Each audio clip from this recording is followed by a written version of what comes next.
ایک بات عرض کروں گا، آپ کو دشمنان خدا کی دیوی دولت ملے، دشمن خدا کی دیوی عزت ملے، آپ ٹھکرا دو، مت لو عزت، تھوڑی دیر کے لیے ذلیل ہو جاؤ، نعوذ باللہ۔ اگر کوئی کہتا ہے کہ یہ عزت نہیں ملی ذلیل ہو گیا، نعوذ باللہ، چلو ہو جاؤ، تھوڑی دیر کے لیے دولت نہیں ملی، جاؤ غریب ہو جاؤ۔ اب مجھے صرف ایک بات بتانا، اگر آپ نے خدا کی خاطر یہ ذلت اٹھائی، خدا عزت دے گا یا نہیں دے گا؟ آپ نے خدا کی خاطر ایک دولت ٹھکرا دی، خدا آپ کو دولت دے گا یا نہیں دے گا؟ اب میں ایک اور جملہ بولوں گا، یا دولت دے گا یا دولت سے بڑھ کر ابو ذر بنا دے گا۔ حضرت ابو ذر اپنا اسٹیٹس چھوڑیں گے کسی دولت کے بدلے میں؟ کوئی چانس نہیں ہے۔ دو واقعات میرے ذہن میں آ رہے ہیں، وقت پہلے ہی کافی ہو چکا ہے، لیکن یہ دو واقعات بہت اچھے ذہن میں آ رہے ہیں، یہ میں عرض کرتا چلوں، اللہ کرے میں بھول نہ جاؤں۔ ایک واقعہ حضرت ابو ذر کا ہے اور ایک واقعہ مولا چھٹے سرکار کے غلام کا ہے۔ درود بھیجے گا محمد و آل محمد صلی علی محمد و آل محمد وعجل فرج۔ حضرت ابو ذر کو شام ایگزائل کیا، جلا وطن کر دیا، شام پہنچے، شام میں جا کر انہوں نے بنی امیہ کے خلاف بولنا شروع کیا۔ انہوں نے بولنا شروع کیا کہ بھئی یہاں پہ کرپشن ہو رہا ہے، یہاں پہ یہ ہو رہا ہے، اب اس میں کوئی شبہ نہیں ہے اگر کوئی حضرت ابو ذر نے نہیں بولا، بولا ہے۔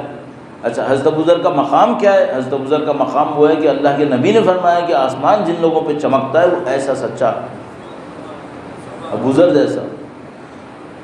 ایک بندہ خدا تھا، وہ امیر شام کے پاس گیا، اس نے کہا کہ میں ابو ذر کو خاموش کر سکتا ہوں۔ کہا کیسے؟ کہنے لگا مجھے اتنا دے دو مال، میں اس کو خاموش کر لوں گا۔ مجھے یقین ہے کہ اس کو پتا تھا کہ یہ خاموش نہیں ہونے والا، لیکن اس کو بولا چلو تمہیں دیتا ہوں اتنا مال، جاؤ خاموش کرو۔ وہ ظاہر ہے وہ حضرت ابو ذر کو جانتا ہی نہیں ہوگا، وہ کوئی شامی ہوگا میرے خیال میں، اس کو پتہ ہی نہیں ہوگا، وہ اپنے جیسا انسان سمجھ رہا ہوگا جیسے کہ بھئی جیسے عام لوگ ہوتے ہیں۔ وہ حضرت ابو ذر کے پاس آیا اور اس سے کہا کہ تمہیں حاکم وقت نے بہت بڑا انعام دیا ہے۔ حضرت ابو ذر نے کہا مجھے انعام دیا ہے؟ کہا ہاں، کہاں ہے؟ کہنے لگا یہ دیکھیں اتنا انعام۔ حضرت ابو ذر نے کہا یہ میرا ہو گیا؟ اس نے کہا ہاں آپ کا ہو گیا۔ کنفرم، مثلا جس کو ہم لوگ کنفرم ہو گیا، اس نے کہا ہاں ہو گیا، بس پھر تو معاملہ ہی ختم ہوا۔ حضرت ابو ذر گئے شہر کے چوراہے پر، وہاں پہ کھڑے ہو کر اعلان کیا ہے فقیروں جمع ہو جاؤ، ابو ذر صدقہ کرنا چاہتا ہے۔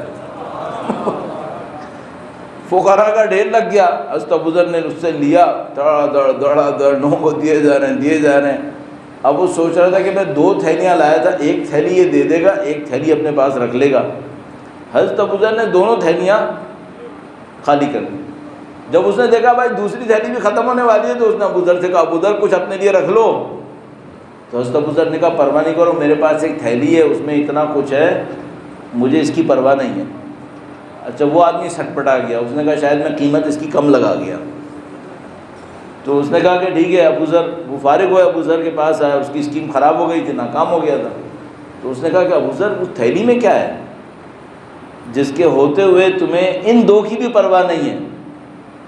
تو حضرت ابو ذر نے، وہ مقام کچھ اور ہے واقعہ، حضرت ابو ذر نے تھیلا کھولا، اس میں 2 روٹیاں تھیں، کہا یہ اللہ نے مجھے دی ہیں، ایک صبح کے لیے ایک شام کے لیے، جس اللہ نے آج دی وہ کل بھی دے دے گا۔ معاملہ ختم۔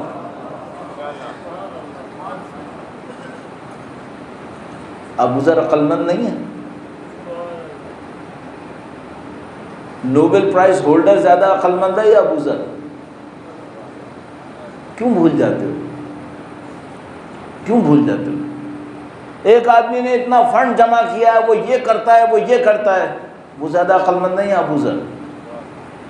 کیوں بھول جاتے ہو؟ اگلا واقعہ سناتا ہوں، مولا چھٹے امام کے خادم کا ہے۔ تمام ائمہ کی ذوات مقدسہ کے اوپر بلخص مولا سید سجاد کی ذات پر درود بھیجیں، محمد و آل محمد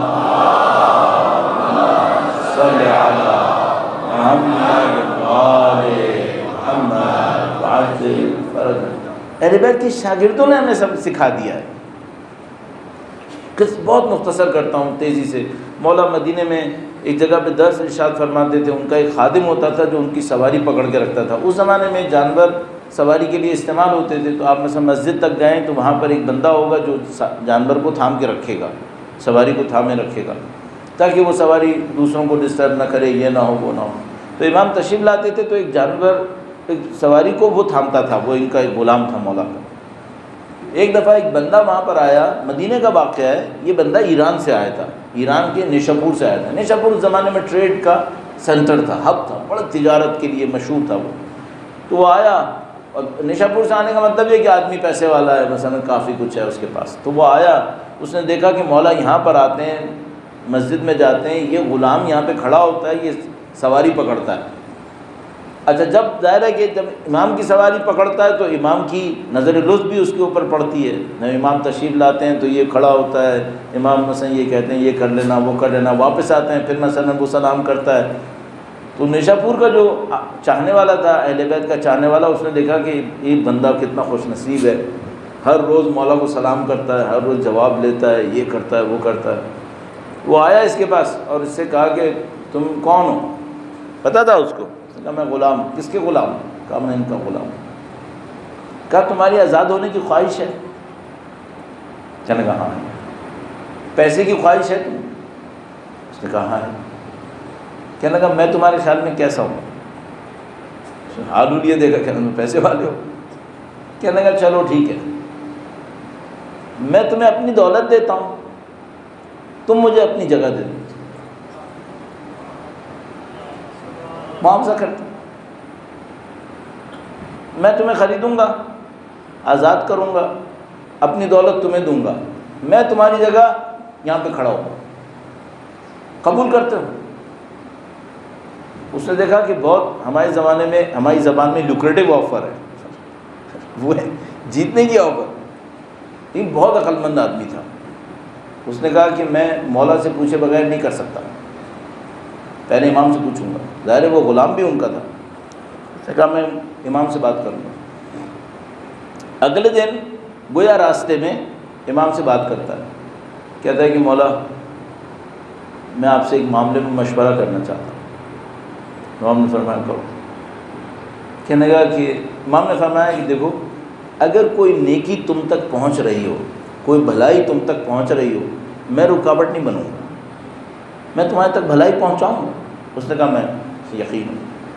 پھر اس نے کہانی سنائی کہ نیشاپور کا تاجر آیا تھا, اس نے مجھے یہ آفر کی ہے کہ میں آزاد ہو جاؤں, اس کا بزنس لے لوں, اس کا پیسہ لے لوں, اور وہ میری جگہ آ کے کھڑا ہو جائے.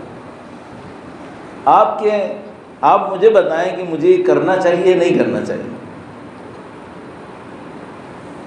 بہت عجیب بات ہے. امام نے کیا کہا؟ کوئی سادہ آدمی ہوتا نا, نعوذ باللہ تعالیٰ, تو ہم واقعی نہ سناتے, لیکن بہرحال اگر ہوتا تو وہ کہتا کر لو, ختم, تمہیں دولت مل جائے گی, تم آزاد ہو جاؤ, ختم. امام نے نہیں کہا. امام نے اس سے ایک سوال کیا, کہا کہ جو تم بتا رہے ہو آیا تھا, یہ تاجر ہے؟ کہاں تاجر ہے. تاجر کا مطلب کیا, بزنس کرتا ہے.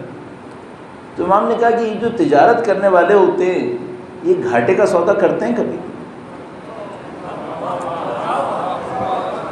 یہ گھاٹے کا سودا کرتے ہیں کیا؟ اس نے کہا نہیں, یہ کبھی گھاٹے کا سودا نہیں کرتے. تو امام نے فرمایا اس کا مطلب ہے جو کچھ دیتے ہیں وہ کم قیمت کا ہوتا ہے, جو لیتے ہیں وہ زیادہ قیمت کا ہوتا ہے. فوراً اس کے دماغ میں بات آئی. کہنے کا مولا میں سمجھ گیا, میں یہ سودا نہیں قبول کروں گا, میں اپنی جگہ نہیں دوں گا. 1 منٹ نہیں لگا اس کو یہ سمجھنے میں.